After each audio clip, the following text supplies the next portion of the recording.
Within the animal kingdom, some bonds are stronger than others. When it comes to spiders, their webs are structurally sound.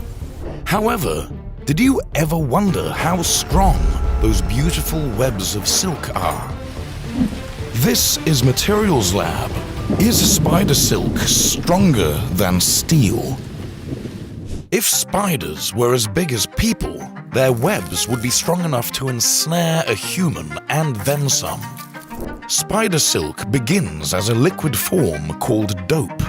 But in the blink of an eye, this liquid transforms. As the dope is released, the spidroins fold themselves and interlace. This creates a complex structure. So, if you start looking inside of all these different kinds of silk glands, you'll find that there's a bunch of proteins, says biologist Dr. Cheryl Hayashi. But they're not just any proteins. Most of them are what we call spidroins. That's a little shorthand of spider for broin. It's a special kind of protein that's only found in spiders.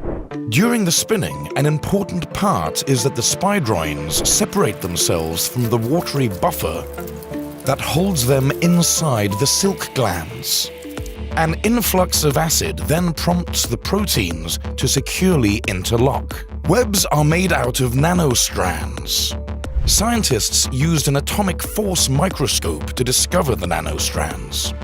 These nanostrands are 1,000 times thinner than a human hair. The main chemical components of spider silk are glycine, alanine, and a small amount of serine. As suggested previously, spider silk has a tensile strength of about 5 times that of steel. It has been suggested that a Boeing 747 could be stopped in mid-flight by a single pencil-width strand of spider silk. It doesn't just beat steel, it also has an advantage over the toughest man-made polymer, Kevlar. The ancient Greeks appreciated spider silk over 2,000 years ago by using it to stop bleeding and heal wounds. And it even found its way into World War II as a crosshair for the sighting systems of telescopes and guns. Spider silk works wonders in most temperatures. It holds up against 392 degrees Fahrenheit, even coping well beyond 572 degrees Fahrenheit. In contrast, when temperatures drop, spider silk doesn't suffer either. It will retain its elasticity down to -40 degrees Fahrenheit before succumbing to the harsh conditions.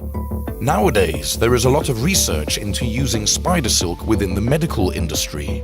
Surgeons use spider silk proteins to keep wounds clean during the healing process. Spider silk is also a very good scaffold, could be a very good scaffold for bone regeneration, cartilage, tendons, ligaments. The future of spider silk is enormous. People are now seeking materials that biodegrade, and spider silk fits the bill. This material offers so much that scientists are only starting to understand. You will be able to buy clothes made from spider silk soon, and it is similar to silk but offers a lot more. Clothing from spider silk is lightweight, breathes better, and has UV resistance.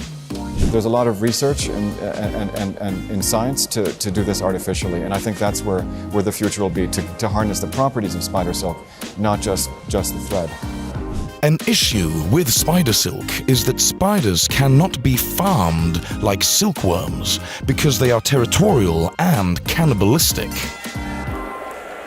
So, many companies have been working on creating synthetic spider silk. Artificial spider silk has been produced by bacteria that were genetically engineered in the lab of Fuzhong Zhang. In the end, the bacteria created a hybrid protein with 128 repeating units. The longer the protein, the stronger and tougher the resulting fiber. You can go like this, it won't break. It just stretches. The 128 repeat proteins resulted in a fiber stronger than standard steel and tougher than Kevlar. As research continues into spider silk, this material is beginning to unveil its secrets. Spider silk will likely replace traditional materials in multiple industries.